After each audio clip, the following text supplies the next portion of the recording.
Good morning बच्चों। जैसा कि आपको पता चल गया इस चैनल तक आप पहुंच चुके हो, तो इस चैनल पर आपको क्या मिलने जा रहा है, क्लास 11th और 12th की बायोलॉजी।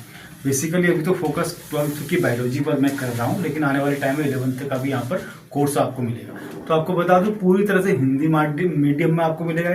पूरे का पूरा हिंदी माध्यम है और पूरे का पूरा जितना भी आपका लेसन है, जितना भी चैप्टर है क्लास 12 या क्लास 11 के सारे चैप्टर के एक टॉपिक एनसीईआरटी की लाइन बाय लाइन उस लाइन का डिस्क्रिप्शन में यहाँ पर आपको दे दूंगा। और बहुत ही इजी लैंग्वेज में यहाँ पर आपको टर्म्स भी क्लियर होंगे, कॉन्सेप्ट भी क्लियर होंगे, और उसके अलावा एग्जाम से रिलेटेड जो भी इंपॉर्टेंट क्वेश्चंस हैं वो क्वेश्चन मैं यहाँ पर आपसे डिस्कस करूंगा और उनको रिवाइज भी यहाँ पर करा दूंगा। तो हाल फिलहाल तो मैं रिवीजन पर फोकस करा रहा हूँ, क्योंकि अभी हाफ ईयरली एग्जाम होने वाले हैं, लेकिन इसके बाद इसमें पूरे का पूरा आपको टॉपिक वाइज और आपके लेसन वाइज सारे के सारे वीडियोज इसमें मिलने जा रहे हैं। तो ये आप लोगों की इंटरनल डिमांड थी जिस पर मैंने चैनल बनाया हुआ है।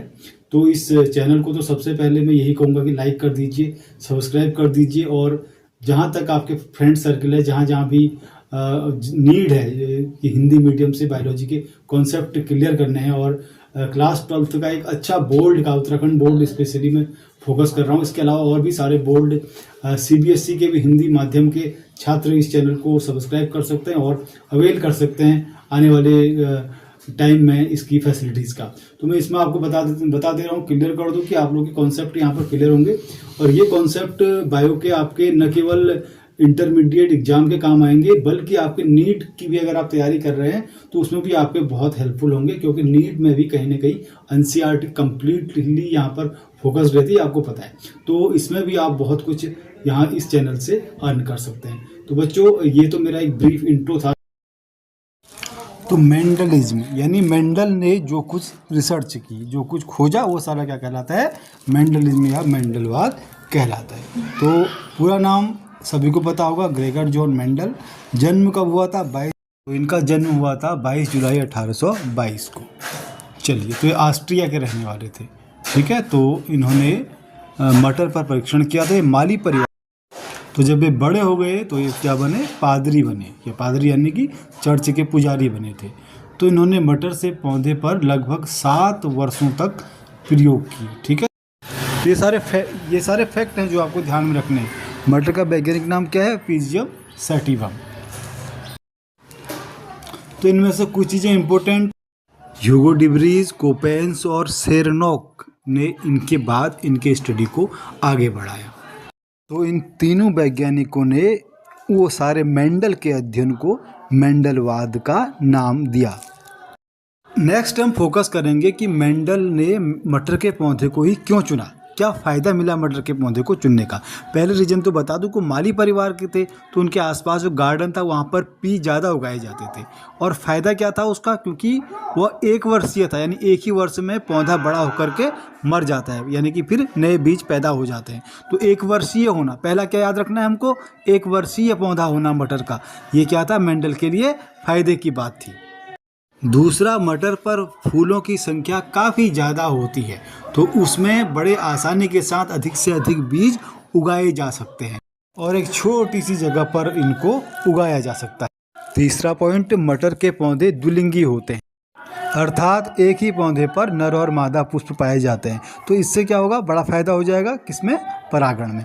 और बहुत ही इंपॉर्टेंट चीज़ है कि इसमें कृत्रिम विधि के द्वारा परागण कराया जा सकता है। तो ये सारे फैक्ट हमको याद रखने हैं कि मटर के पौधे को मेंडल ने क्यों चुना, क्योंकि हमें तो बोर्ड एग्जाम में लिखना है। तो बोर्ड में एग्जाम में लिखने के दृष्टिकोण से 4 के 4 तो मेंडल ने अपने माइंड में ये रखना। 7 कॉन्ट्रास्टिंग यानी विपरीत लक्षणों पर प्रयोग किए। क्यों, क्योंकि मटर पर जो जीन पाए जाते थे वह उसके विपरीत लक्षणों को निर्धारित कर रहे थे। तो उसी के आधार पर मेंडल के नियम आ गया है। तो ये 7 कॉन्ट्रास्टिंग कैरेक्टर कौन कौन से थे हमारे, जिस पर मेंडल ने प्रयोग किए। पहला, तने की लंबाई, एक लंबा और बौना, तो सभी को पता है।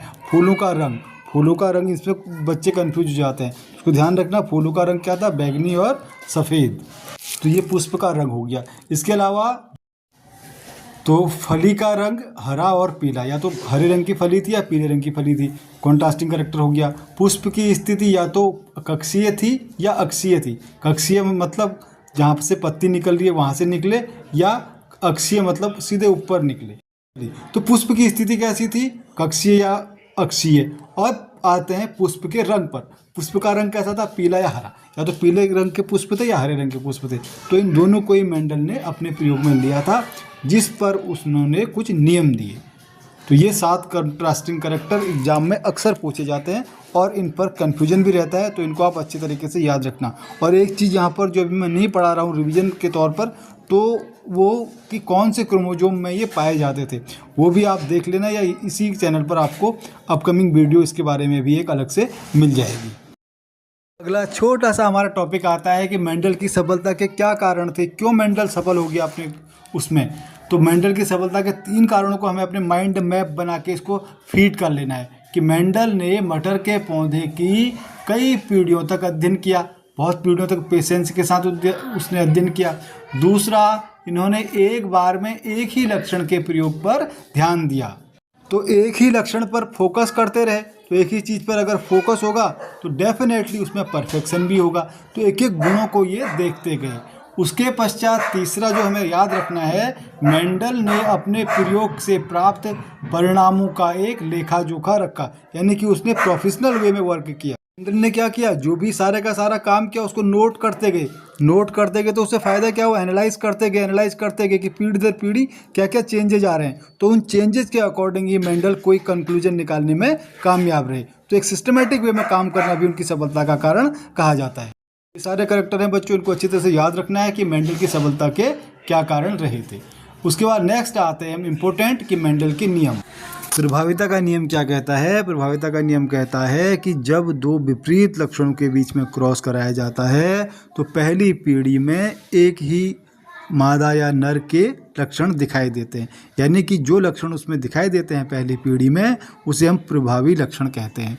तो इसे हम अपने दृष्टिकोण से कैसे लिखेंगे, तो ये आप देख सकते हैं, इसे उतार भी सकते हैं। तो टॉल के लिए 2 अलील हमारे कैपिटल टी और स्मॉल के लिए स्मॉल टी होते हैं। तो इन दोनों के बीच में जब संकरण कराया जाता है तो पहली पीढ़ी में कैपिटल टी और स्मॉल टी आता है, यानी कि कैपिटल टी हमारा प्रभावी लक्षण को शो करता है, यानी लंबा होना क्या है, एक प्रभावी लक्षण है। वहीं बौना होना क्या है, एक अप्रभावी लक्षण है। तो पहली पीढ़ी में जो स्पष्ट दिखाई दे रहा है वो क्या है, प्रभावी लक्षण, और जो दिख नहीं रहा है तो उसके अंदर लेकिन वो दिख नहीं रहा है वो क्या है, हमारा अप्रभावी लक्षण। नेक्स्ट है पृथक्करण का नियम, यानी कि लॉ ऑफ सेग्रीगेशन। अब लॉ ऑफ सेग्रीगेशन क्या कहता है कि जब एक जोड़ी अलग अलग उपलक्षणों वाले जीवों के बीच संकरण करते हैं तो प्रथम पीढ़ी में केवल प्रभावी लक्षण दिखाई देते हैं। ये तो पहले भी दिखाई देते थे लॉ ऑफ डोमिनेंस में, लेकिन जब यहाँ पर दूसरा क्रॉस करते हैं तो दूसरा क्रॉस करने के बाद जो पीढ़ी आती है उसमें जो पहले में अप्रभावी था, जो पहले में दिख नहीं रहा था, वो भी अपना प्रभाव दिखाने लग जाती है। तो यही हमें दूसरे नियम में लिखना है। शुद्ध लंबा के लिए हम कैपिटल टी और शुद्ध बौने के लिए हम स्मॉल टी दर्शा देंगे। तो पहला क्रॉस तो हमारा लॉ ऑफ डोमिनेंसी की तरह ही रहेगा, यानी कि इधर हमारा कैपिटल टी और स्मॉल टी आ जाएगा। लेकिन जब ये कैपिटल टी और स्मॉल टी को हम दोबारा सेल्फिंग कराएंगे, यानी कैपिटल टी स्मॉल टी वाले को कैपिटल टी स्मॉल टी वाले से ही कराएंगे। सेल्फिंग क्या होता है, जब हम उसी जीनोटाइप एक सा हो, दोनों को नर एक बोना भी हो सकता है या नर लंबा भी हो सकता है, उसी प्रकार मादा बौना भी हो सकती है, मादा लंबी भी हो सकती है, लेकिन उनका जीनोटाइप सेम होना चाहिए। तो इस तरह से जो नई पीढ़ी आएगी, यानी कि दूसरे क्रॉस कराने के बाद जो पीढ़ी आएगी वहाँ पर हमें 3:1 यानी 3:1 के रेशियो में पौधे दिखाई देंगे, यानी कि 3 वहाँ पर लंबे होंगे तो 1 वहाँ पर बौना भी दिखाई देगा। तो अब पहले तो कोई बौना नहीं दिख रहा था, पहले तो सारे के सारे लंबे ही लंबे थे, लेकिन दूसरी पीढ़ी के फिनोटाइप में यानी जो हमें दिख रहा है चीज़ें वो फिनोटाइप कहलाता है। इससे पहले की वीडियो में सारे टर्म हमने क्लियर किए हैं। तो हमें जो दिख रहा है वो उन लक्षणों में अब यहाँ पर हमें बौना पौधा भी दिखाई देने लग गया। ये तो हो गया इसका फिनोटाइप। लेकिन अगर हम इसका जीनोटाइप देखेंगे तो भाई साहब जीनोटाइप इसके अंदर एक तो कैपिटल टी होगा, यानी कि पूरा का पूरा टॉल ही होगा, वो प्योर टॉल होगा। और उसके अलावा 2 क्या होंगे यहाँ पर कैपिटल टी स्मॉल टी वाले, यानी कि दिखेगा तो टॉल, यानी कि फिनोटाइप तो उसका लंबा दिख रहा है, लेकिन उसका जीनोटाइप क्या है, कैपिटल टी स्मॉल टी। और एक पूरा का पूरा बौना है, पूरा का पूरा बौना है, तो वो फिनोटाइप तो उसका बौनापन है, लेकिन जीनोटाइप क्या है, स्मॉल टी। तो ये प्योर रिसेसिव भी एक पौधा यहाँ पर दिखाई देगा। तो ये निश्चित अनुपात ही यानी 3:1 का अनुपात ही क्या कहलाता है, पृथक्करण का नियम कहलाता है। अब देखो 3:1 में गए, 3 तो लंबे पौधे होंगे लेकिन एक क्या होगा, इसमें बौना पौधा होगा, तो ये क्या कहलाता है, पृथक्करण का नियम कहलाता है। बच्चों दूसरा जो अभी तक मेंडल जो भी ने हम पढ़ रहे थे, ये क्या है, अभी तक हमारा जो हमने पढ़ा मोनोहाइब्रिड प्रभाविता क्रॉस का है। नियम, या उसके बाद जो हमने पढ़ा था पृथक्करण का नियम, ये दो के दो नियम मेंडल ने क्या किया था, एक हाइब्रिड क्रॉस किया था, यानी एक ही लक्षण पर रखा था, लंबा बौना लंबा बौना, तो लक्षण तो एक ही था लंबाई, वो लंबा भी हो सकता है बौना भी हो सकता है। लेकिन जो दूसरा प्रयोग मेंडल ने किया, उसमें मेंडल ने 2 करैक्टर लिए, मेंडल ने 2 लक्षण लिए, तो वो 2 लक्षण के आधार पर जो एक अलग सा नियम दिया, जिसे उसने क्या कहा, स्वतंत्र अपव्यूहन का नियम। तो यानी कि स्वतंत्र अपव्यूहन का नियम हमारा द्विसंकर, यानी कि हमारा 2 गुणों को लेकर के किया गया।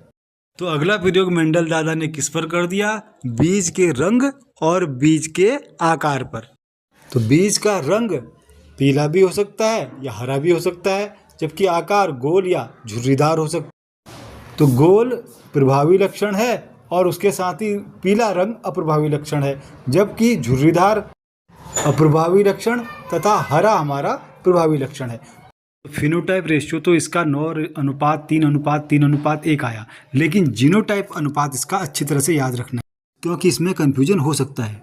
लेकिन सिंपल है, 1:2:1:2, बीच में लिख दो 4 और उसके बाद फिर उस अनुपात को उल्टा कर दो, 2:1 2:1। यूनिट स्क्वायर की प्रैक्टिस कर लेना और ये कैसे बना है ये देखते हैं।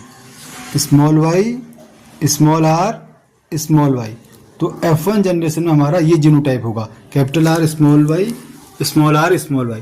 तो इसकी जब हम सेल्फिंग कराएंगे तो हमें F2 जनरेशन प्राप्त होगी। तो अब यहाँ पर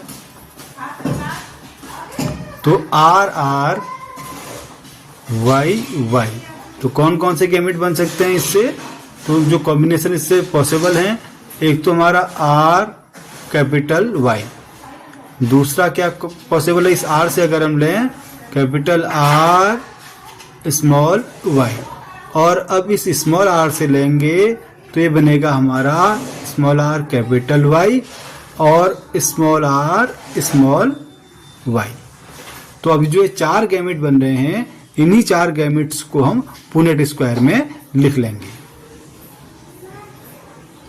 R Y, इधर ऊपर लिखोगे R Y।